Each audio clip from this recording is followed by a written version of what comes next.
ಒಂದು ಕಾಲದಲ್ಲಿ ಭೂಮಿಯ ಮೇಲೆ ಜನರು ದೇವರನ್ನು ಮರೆತು ಬದುಕ್ತಿದ್ದ ಕಾಲ.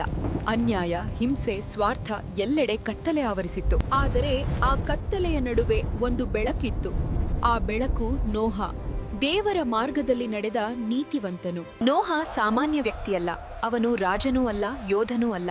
ಆದರೆ ಅವನ ಹೃದಯದಲ್ಲಿ ದೇವರ ಭಯವೂ ದೃಢವಾದ ವಿಶ್ವಾಸವೂ ಇತ್ತು. ಜನರು ನಗುತ್ತಾ ಪಾಪದಲ್ಲಿ ಮುಳುಗಿದ್ದಾಗ ನೋಹ ಪ್ರಾರ್ಥಿಸುತ್ತಾ ನೀತಿಯ ಮಾರ್ಗದಲ್ಲಿ ನಡೆಯುತ್ತಿದ್ದನು. ಒಂದು ದಿನ ದೇವರು ಅವನೊಂದಿಗೆ ಮಾತಾಡಿದ್ರು. ನೋಹ, ಭೂಮಿಯ ಮೇಲೆ ಮಹಾಪ್ರಳಯ ಬರಲಿದೆ. ನೀನು ಒಂದು ನಾವೆ ಕಟ್ಟಬೇಕು. ಮಳೆಯಿಲ್ಲದ ಕಾಲದಲ್ಲಿ ಸಮುದ್ರದ ತೀರದಲ್ಲಿಯೂ ಅಲ್ಲ, ಓಣ ನೆಲದ ಮಧ್ಯದಲ್ಲಿ ನಾವೇ ಕಟ್ಟಬೇಕೆಂದು ದೇವರು ಹೇಳಿದರು. ಜನ ಅವನನ್ನ ಹಾಸ್ಯ ವ್ಯಂಗ್ಯ ಮಾಡಿ, ನೋಹ ಹುಚ್ಚನಾಗಿದ್ದಾನೆ, ಆಕಾಶದಿಂದ ಮಳೆ ಸುರಿಯುತ್ತದೆಯಂತೆ ಅಂದ್ರು. ದಿನಗಳು ಕಳೆದವು, ತಿಂಗಳುಗಳು ಕಳೆದವು, ವರ್ಷಗಳು ಕಳೆದವು. ಆ ನಾವೆ ನಿಧಾನವಾಗಿ ಆಕಾರ ಪಡೆದುಕೊಂಡಿತು. ಪ್ರತಿ ಹೊಡೆತದ ಸುತ್ತಿಗೆಯಲ್ಲೂ ಒಂದು ವಿಶ್ವಾಸದ ಘೋಷಣೆ ಇತ್ತು. ಕೊನೆಗೆ ಆ ದಿನ ಬಂತು. ಆಕಾಶ ಕತ್ತಲಾಯಿತು, ಮೋಡಗಳು ಗುಡುಗಿದವು, ಮಳೆ ಸುರಿಕೆಯಲು ಆರಂಭವಾಯಿತು. ಒಂದು ದಿನವಲ್ಲ, 2 ದಿನವಲ್ಲ, 40 ದಿನ, 40 ರಾತ್ರಿ. ಭೂಮಿ ನೀರಿನಿಂದ ತುಂಬಿತು. ಆ ನೀರಿನ ಮೇಲೆ ನಾವೆ ತೇಲುತ್ತಾ ಹೋಯಿತು.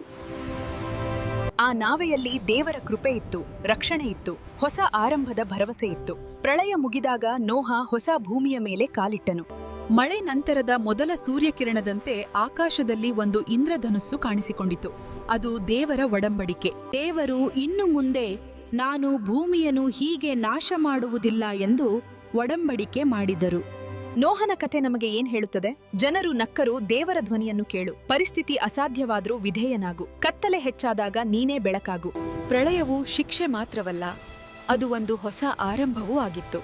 ಇಂದು ನಮ್ಮ ಜೀವನದಲ್ಲೂ ಸಮಸ್ಯೆಗಳ ಮಳೆ ಸುರಿಯಬಹುದು. ವಿಶ್ವಾಸವನ್ನ ಪ್ರಶ್ನಿಸುವ ಧ್ವನಿ ಕೇಳಬಹುದು.